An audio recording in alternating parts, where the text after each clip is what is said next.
episode. I gotta say, this one was the hardest to sit down for.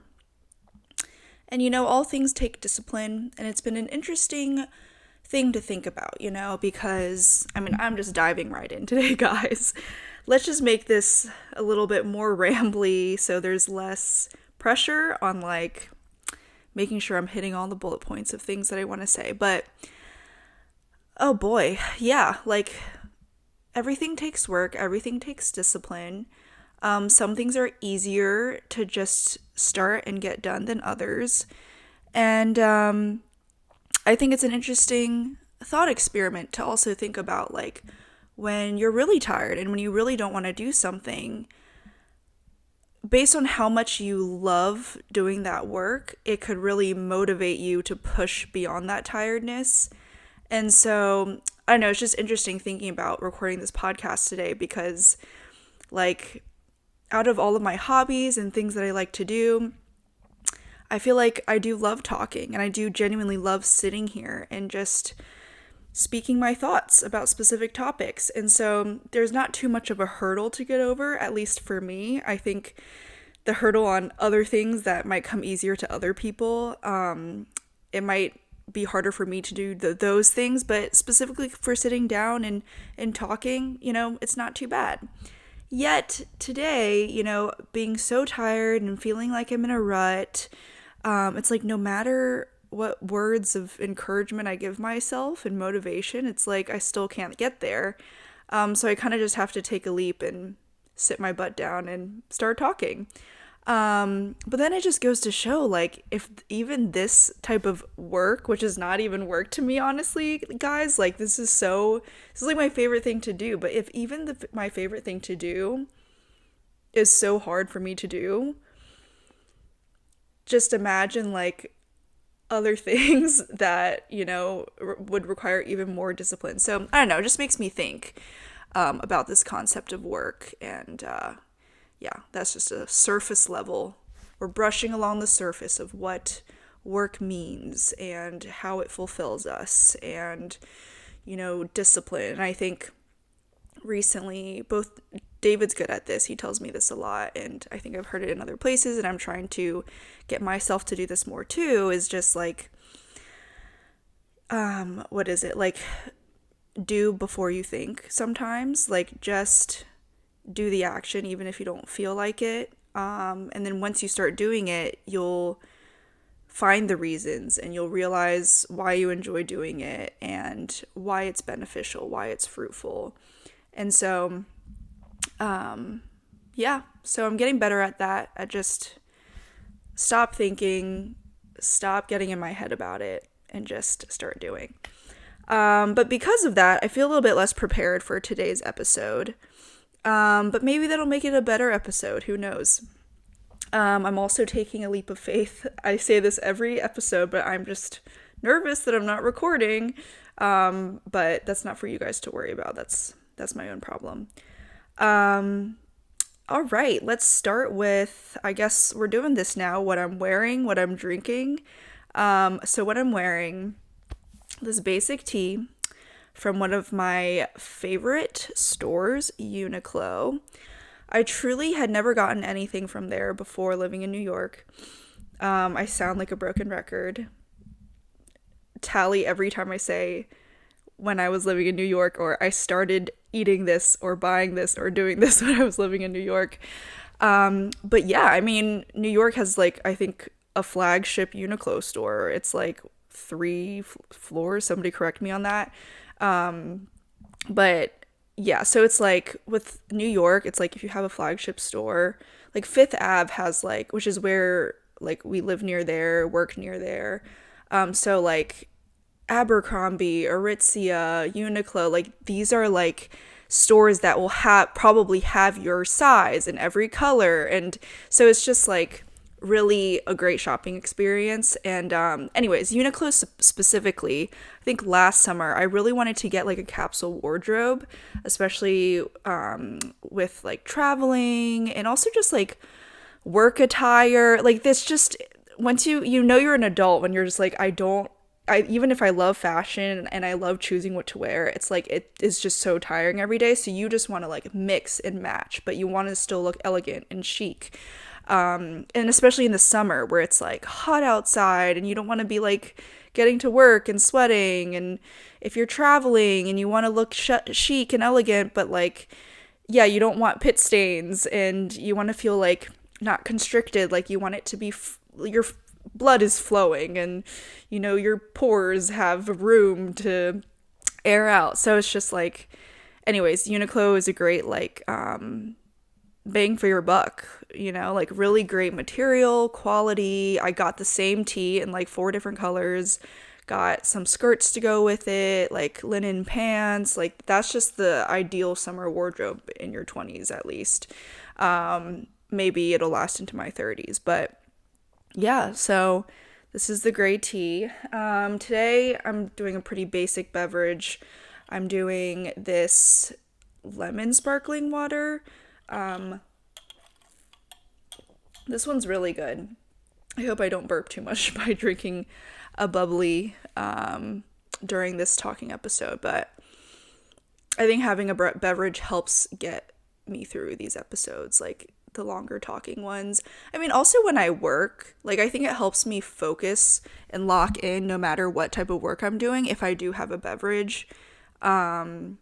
Maybe all the girlies out there can affirm me on that one.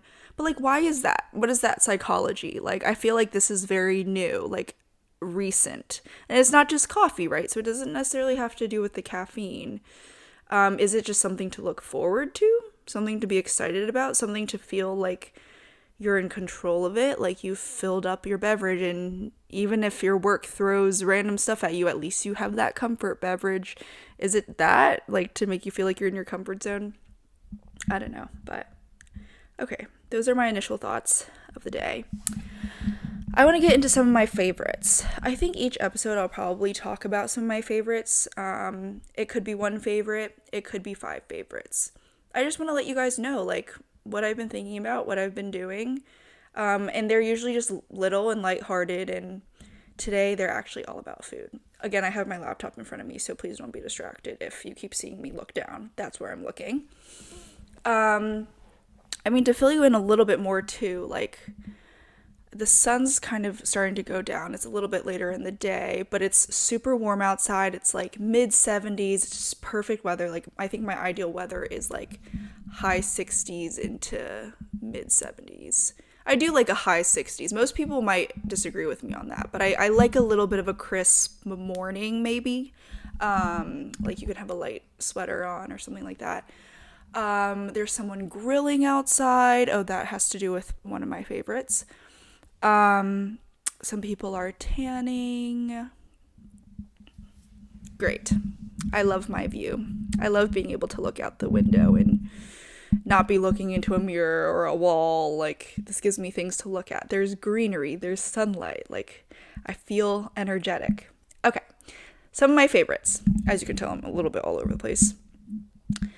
First of all, grilling. Dave and I grilled the other night, and it felt life-changing. Like, is that crazy to say?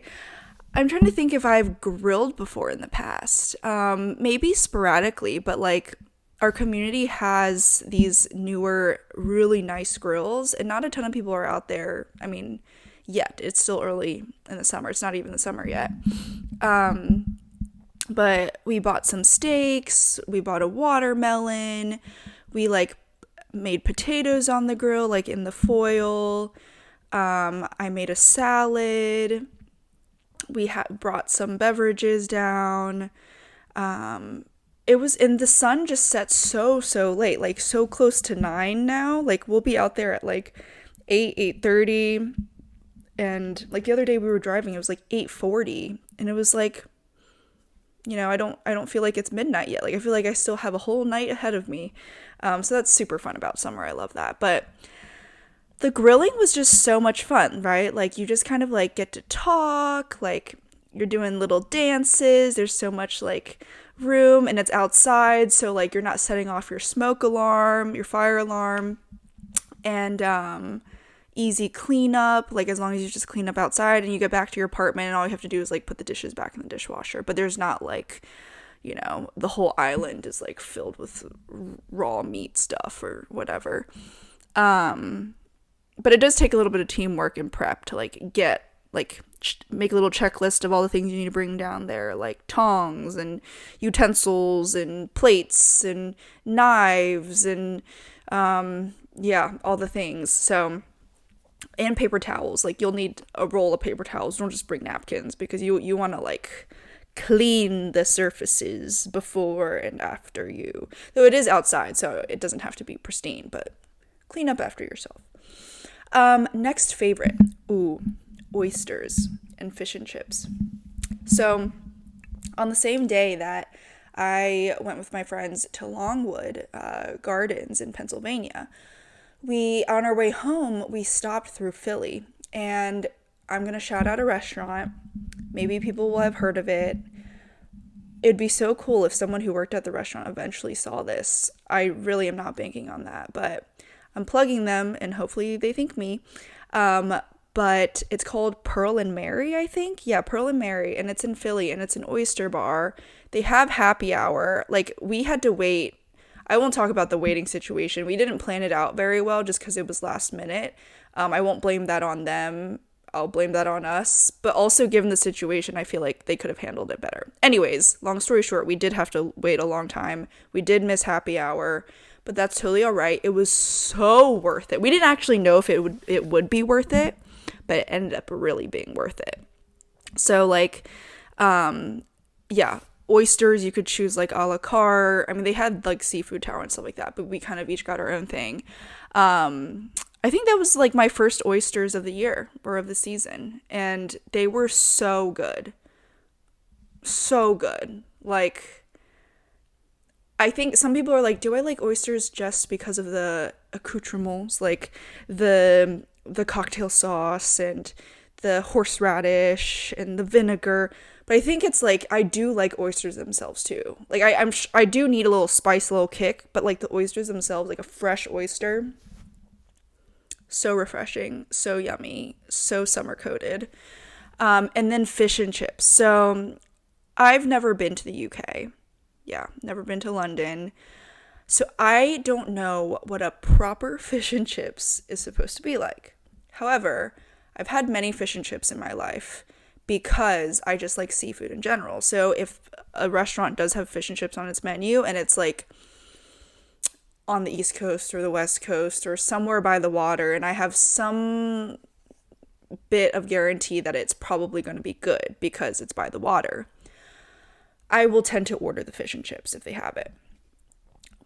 Now, I mean, Philly is pretty inland. Like, I didn't even expect, like, yes, it's an oyster bar, so I guess they specialize in seafood, but, like, I didn't expect the seafood to actually be fresh, but I just got the fish and chips because it was the best, again, bang for my buck. Like, not the most expensive thing on the menu, but also, like, sounded really yummy and satisfied my cravings. I think that's probably the best fish and chips I've ever had in my life. Now, maybe I'm going to go to the UK and that's going to trump over this one. But, like, I think a good, like, teller of, like, whether a fish and chips is going to be good is how many fries they give you. If they're giving you a basket of fries or, like, 3 potatoes worth of potato wedges, you know they're trying to cover something up. Like, I always leave those restaurants, like, it looks like I haven't eaten anything because I've just left all the fries, the wedges there. And then the fish themselves were, like, mid.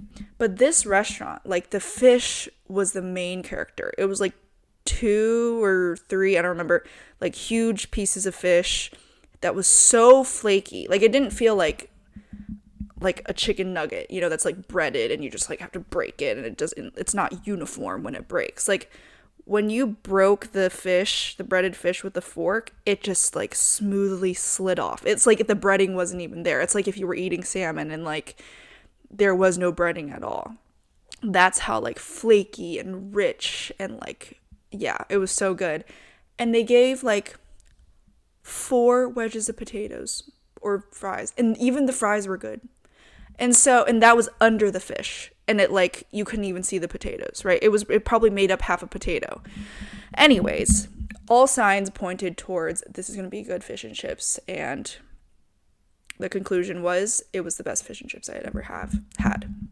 So that was a fantastic culinary experience.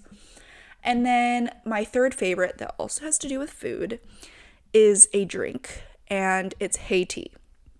Now, yet again, I'm going to say I'm pretty sure I hadn't had Haiti until I moved to New York.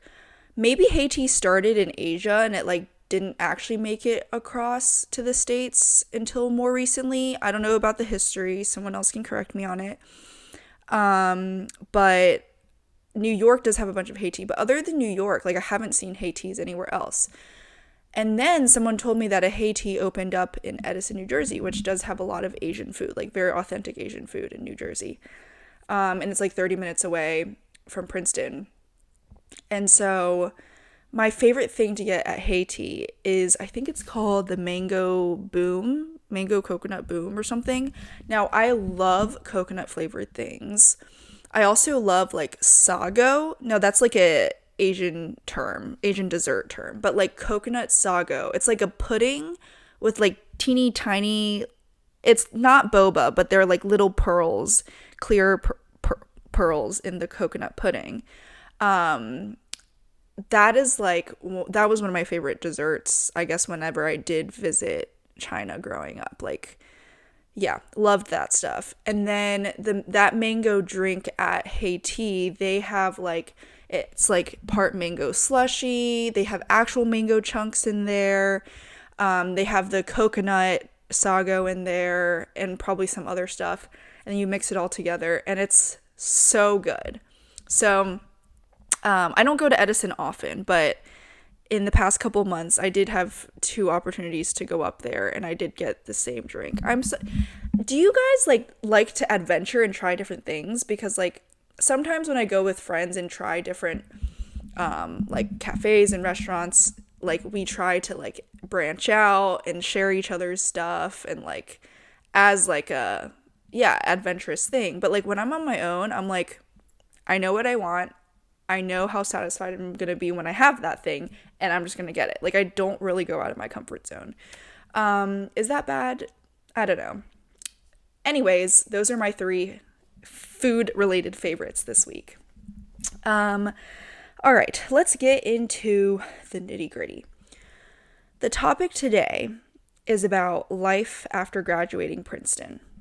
Now, this could extend to life after graduating college in general. I'm just specifying Princeton just so people know this is like a unique experience. I didn't want to like make it too broad over like everyone's going to experience this. And even people within Princeton won't have all the same experience, right? So this is just my experience. And I just want to touch on a few things. Hopefully I'll keep this rather concise. Just kind of like expectations versus reality, like life after college.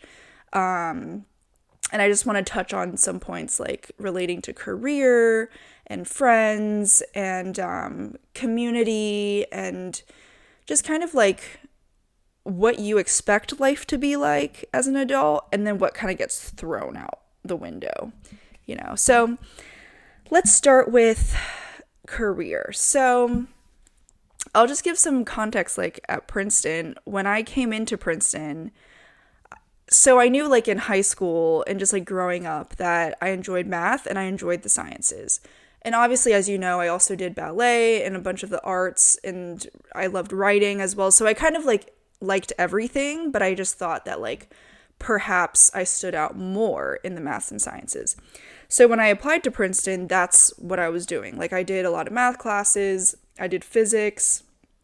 I was going the physics route actually for a good while as well at Princeton. But then it was interesting because when I got there, I think I realized like a lot of people already have it figured out. Like I think for me, I was just going based off of like what classes I liked, but some people already knew like these are the jobs I want and this is how I get there. So like if it was finance, it was like this is the 3 step, or like this is all you need to know for your interviews. And like people were already thinking about interviews, already had practiced their interviews, were ready for their sophomore internship, junior internship, and then like getting their full time, like everything was like all up here.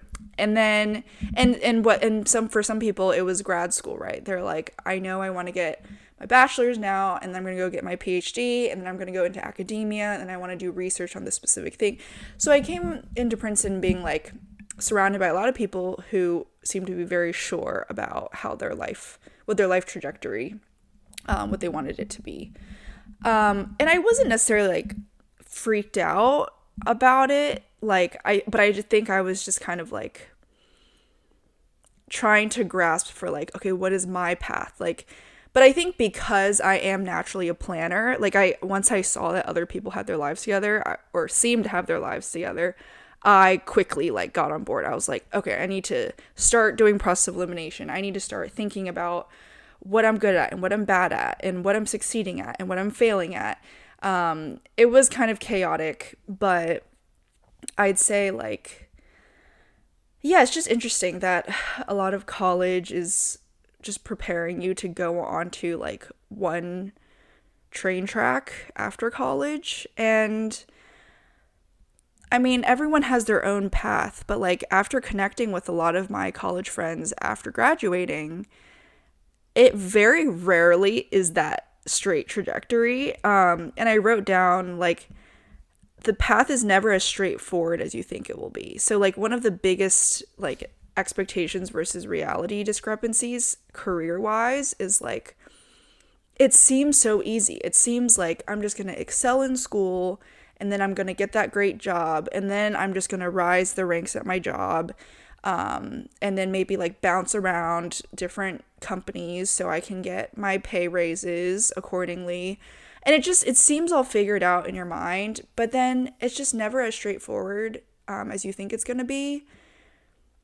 And even for people where it has been super straightforward, it actually, they're not necessarily satisfied in that, or they're burnt out, or yeah, they're just unhappy for other reasons, and they're still trying to figure it out. Yeah, so I think like as an adult, like no one's really jealous of the people who do like quote unquote have it all and like have the highest paying jobs and like truly did make it in terms of like succeeding in that like career trajectory that they planned for themselves in high school or college or something. All right, guys, I'm back. Sorry, I had to take a quick little break, but hopefully that didn't seem like anything to you. But yeah, as I was saying, like, I think the difference between like what you think of in college and what you think of after college is that I think career is more perfect and like in boxes when you're in college. And then I think life after college is more so like career is still important, but people think a lot more and a lot further beyond just like, I want to follow the right path and make the right amount of money.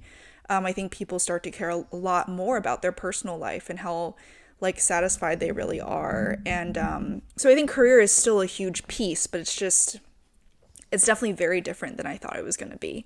I'll just keep that there for now. Like, I think it's still very important to be ambitious and to dream and think about like what you want to do in your career. But I think it's like, it's definitely not as like straight lines and just like picking one path that everyone else is following, which is what it does feel like in college. Like in college, it feels like there's a right way to do things and a wrong way to do things, or like, oh yeah, that person might not succeed and that person is going to succeed. But all of that goes out the window after you graduate.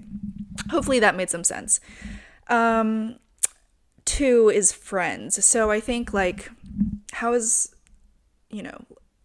making friends and keeping friends changed from being at Princeton versus graduating from Princeton? I think like being in college, I mean, Princeton is a 4-year residential college. So like, or 4-year on like living on campus. You don't live outside of campus. And I think like, and no one really has cars, only a few people do.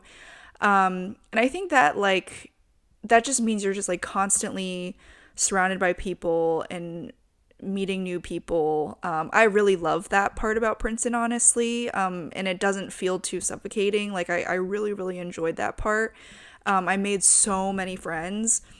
Um, but also like I've touched on in previous videos, I think you run into a lot of people on campus, and then after you graduate you don't necessarily run into those people anymore, and so you kind of have to be intentional and choose who do I want to keep in contact with, who really matters to me. And other people are doing that same evaluation, and then kind of based off of like, yeah, it's kind of like dating, but like friend dating, right? And it's like figuring out, oh, who do I keep in my life and who do I not. And then when you do choose those people, it's like you feel really safe and nice because you're like, oh yeah, these are my people. Because when you're in college, sometimes you're like, yeah, I hang out with them, but like if it weren't for circumstance, would we hang out? Like, I don't know. And sometimes that can feel a little insecure, but like that's also totally fine if it's circumstance that puts you together. Like that's also a wonderful way to hang out with people. But I think friendships do look a lot different. I think like after you graduate, you do have to lower your standards and not standards, but like your comparison standards. Like, oh, I need to have tons and tons of friends. Like maybe in school, people will be like, how popular are you? And like, how many followers do you have? And like, how involved in like campus clubs are you and stuff like that. And so basically how do you hang out with tons of people all the time? And, but after graduating, it's like, you're not really you shouldn't ever be performing for people in your life, but after you graduate, I think, at least for me, I had that realization of like, it's not about how many friends I have, it's about like who my friends are, and like, will they stay by my side when I go through really hard things, and will I stay by their side when they go through hard things. And so I think post grad is the motto is like commitment, right? You kind of discard of the things that aren't life-giving, and then you are committing and going through sacrifice and things like that, but in a good way, like for the things that are worth keeping and intentionally keeping in your life. All right, and then thirdly, community clubs, stuff like that. So I think like, right, on campus there are so many different activities to get involved in, whether it's like religious life or dance culture. I think athletics is kind of a different bubble. But I think there are club athletics too, and theater and comedy club. Like there's all these different things, right? And like it's a great way to find community while you're in college. But then after you graduate, I think you kind of have to think to yourself like, well, there's no longer like people to do this with. And so like it kind of takes initiative to be like, do I want to go out and continue doing that activity? Does this matter deeply enough to me? And so like that could be dance, right? It's like you kind of do dance groups in college if maybe you danced growing up, but it's like after that, it's like, okay, you no longer are tied to this group. So are you going to go out and look for, in whatever city you live in, like, are you going to go look for a studio? Are you going to go look for classes, or a way to perform continuously? Or yeah, like any of those activities. And I mean, this is more tailored towards people who were involved in religious life and who are Christian specifically, is like, if you are involved in campus ministry as a college student, that can be super, super fun. And that's a blessing. And that's like so full of joy, right? You've got tons of people who believe the same thing as you and have a shared mission, and like, you can help encourage each other and all of these things. But then after you graduate, you have to ask yourself, like, is my faith, like, was I just in the atmosphere of really passionate young individuals, and then I graduate and now I'm kind of on my own, and I've lost that like fervor. Like your faith shouldn't be based on fervor, right? Faith is truth, is grounded, is rooted, regardless of what your emotions are, regardless of how you're feeling a certain day. As much as emotions are important and made up, like, are a big part of why we are the way we are, but I think like we can't look to our emotions and, that zeal all the time. Like our faith has to be truly like outside of that. And so when you graduate, you ask yourself, like, okay, there's no longer like a campus fellowship or a group or a club that I can go to regularly and has events all the time. But it's like, I want to go find a church. And so, like, I think also, at least at Princeton, a lot of the campus ministries do emphasize, like, join a local church, even if you feel loved here and feel safe here. Like, it's really important to go out and also join a local church that is not just about the college, isn't just about the university and college experience, but it's about your life as a human, right? And you're meeting people from all walks of life, and it kind of broadens your perspective a little bit.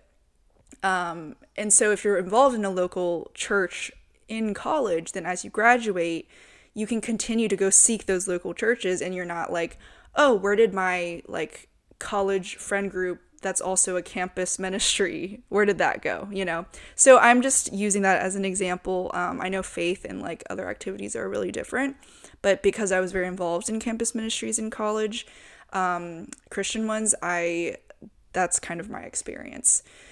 So far I've covered how career has looked really different. It was really defined in boxes in college and is a way more fluid in adulthood. And people have very different expectations of you. And actually, not that you should be jealous, but people are no longer necessarily jealous of people who have it all together because they're not necessarily the happiest.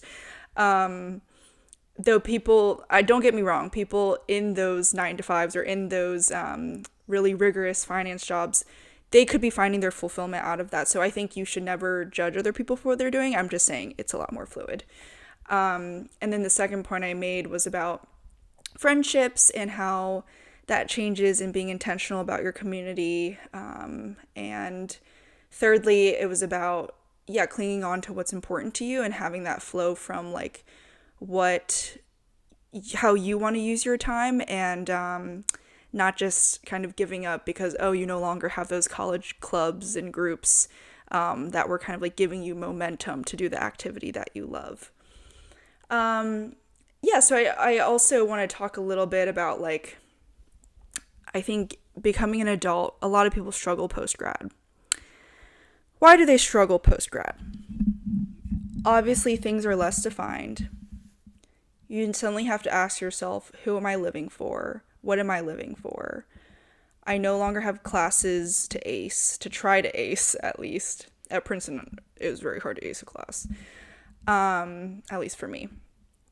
Yeah, you're no longer like performing for your professors or your peers or your family. Like it's just a job now, right? It's a career, and then there's a lot of life outside of work and studying now. And so I think it's just really easy to feel lost because you're just like, what?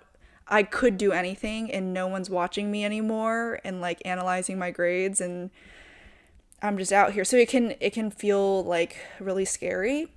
And I touched on this in my last video, but it is really easy to get distracted and just like fill your life with a bunch of stuff and like let yourself get consumed by the clouds. And so like when you feel that feeling of loss, right, instead of like jumping into the clouds and being like, let me fill myself with the clouds. This is a weird analogy, but like the clouds being like events and tons of people, and just in an effort to not feel alone or feel aimless or purposeless. Instead, I think it's really important to sit in the discomfort. I touched on this in the last video, and I think some people call it like risk taking, right? Like either you go the traditional career route or you take a risk by like quitting your job and going into content creation or doing a startup or traveling the world. And I think it's not just, and that's true. Like there is each person's level of like risk appetite to, whether they're scared to quit their job because they want financial stability, or whether they're more adventurous and they're like, screw it, I'm going to quit my job and take that risk. And that is easier for someone else to do, for some than others. But I think outside of risk, there's also like how willing are you are you willing to be uncomfortable? And because discomfort and silence can bring clarity, right? And like when you're uncomfortable, and by that I just mean like if you don't have a plan a certain night, rather than rushing to go fill, and this is specifically post grad, right? Like when you feel like life is mundane and you want to fill your time with social things, and like ask yourself, what would happen if I actually don't push myself into the clouds? If I actually sit in the discomfort and vulnerability, and then ask myself, why am I uncomfortable? Like, why am I dissatisfied in my life? Like, why do I need to chase social life and being around people in order to not feel like super vulnerable, and like what am I doing with my life, and have anxious thoughts? And there are a lot of factors, right? Mental health for sure, and like yeah, there's a lot of really crucial factors, but then I think a big one is restlessness, and is like, I mean, in this age of access to content and media and everything, that plays a part.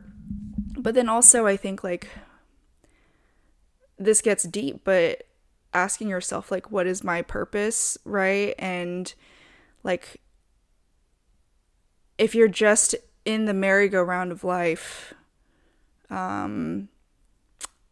is that worth it to you, to just be doing the right thing and doing, and there is wisdom to, staying in a job so you don't go bankrupt and stuff like that. But it's like, I think my point is like, outside of just, taking the risk and the big leap to just quit your job and go do something completely random, there's also the middle ground of like keeping the discipline to do your job, to do whatever you're in the middle of doing in your life, but rather than each time you feel uncomfortable to stuff it with distractions, it's to seek clarity, right? It's to ask yourself, what do I believe in?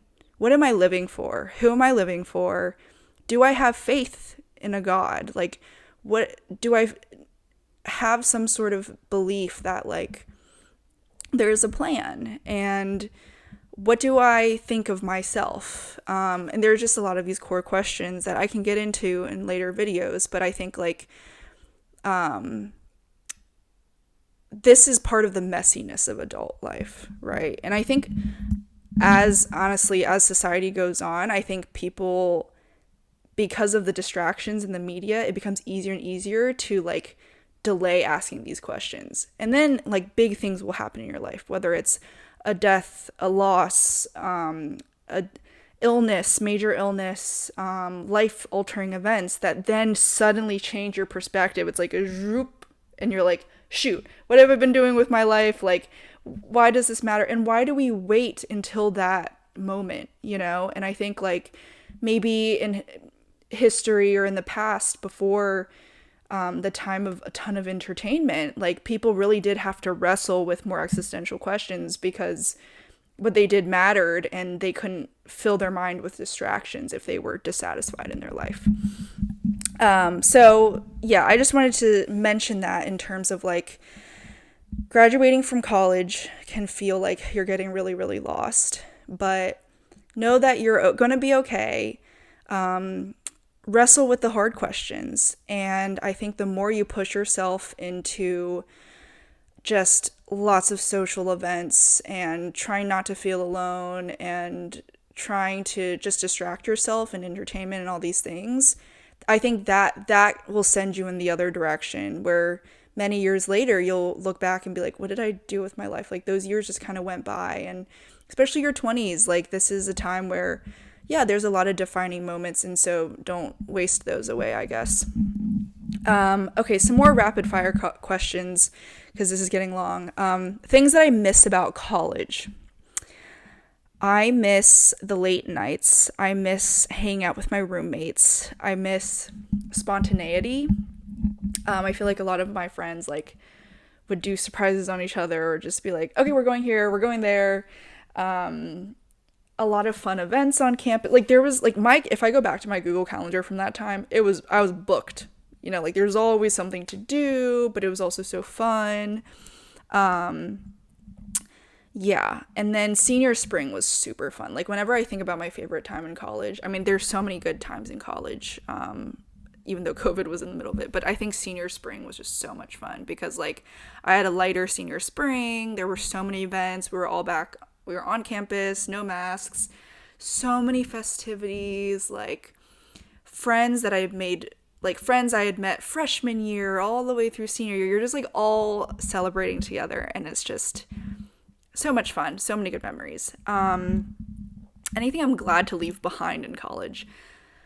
I think I did have a lot of defining moments in college that really changed who I am. Like, I left college a completely different person than when I entered it. And as amazing as that is, I think there were really, really hard and painful times. And it was refining, and those were really, really good. But it was chaotic. It was, there were really hard times. And so I don't miss that. And I think there's just lack of stability in college. Like, when you don't, adulthood is having a consistent sleep schedule and eating habits and routine. Like, it's just like, I'm like, why didn't I do this earlier? But also, like, my favorite parts of college was the spontaneity. So it's like, I don't know. I guess the things I miss about college are also the things I'm glad to leave behind, because it was very chaotic and unstable. What's one thing college you would never believe about your life now? I think college me would be, I guess, shook at how much I've gone through in life at this point, and like how much it's changed me, and how much it's, yeah, I think, like, built my confidence, and just like even being able to sit here and talk now, like, it's still hard, and there's still so much to grow in and learn about. But I think, like, I feel like a sense of, like I was talking about in my previous video, like, I've explored a lot of, like, where does my peace and sense of stability and confidence come from? And that stuff gives me rest deep in my soul. And I think it's like, I'm really grateful to have gone through the things. It's just kind of silver linings of pain, of things that I've gone through that have brought me here, and allowed me to feel like rock solid. Rock solid, not in the sense that, like, now I've got it all together, but rock solid in the sense of, like, I can take a breath and sit here and not be worried and anxious and restless. Like, I'm so excited to be here and grateful to be alive and excited for life ahead, Lord willing. And I think that's a stability that I've really never had before. And I think college me would be surprised and, yeah, like, really grateful that, oh wow, in just a few years, like, I'll feel a little bit more stabilized. What would your college self rate your current life out of 10? I think 10 out of 10. Not to be cheesy, but, and it doesn't have to do with circumstances. It's not like, oh, all of my life circumstances are perfect and nothing bad has happened to me and I have everything I've ever wanted. It has nothing to do with my circumstances, really. I think it is what happens deep inside, and it truly is quality of life. I mean, living in Princeton, there is way better quality of life than New York, but deeper than just surface level quality of life. But it's like how I use my time and what I think about, and like where I'm rooted, and where my peace comes from. And I think a lot of those big questions ultimately land in my faith. And then it's on the day to day, it's about how do I execute that based on my faith, right? It's like, what do I know and what do I understand about the nature of God and who he is and who I am in relation to God and what he's done for me to save me? And then on the day to day, what does work mean as a result of that? What does joy mean? What does peace mean? So all these things. And I think, yeah, I think it's all led to feeling this way now. And I really am excited to see, like, where I'll be in another 10 years, and like what new things I'll have realized and what new stability I've found that I don't have now. And so, note to 10-year later me that I want to make another video and see where I am then. All right, I feel like I'm a little frazzled, but I wanted to be disciplined and sit here and do what I enjoy, which is talk to you guys. And so forgive me if some of my thoughts weren't coherent, but it is my 3rd episode, so have grace with me, please. And I'll see you guys next time. I hope you enjoyed. Please engage with me. Please tell me what you want to see and hear about. And yeah, I mean, there are no bad comments, but like, also be nice. Okay, see you guys later. Bye.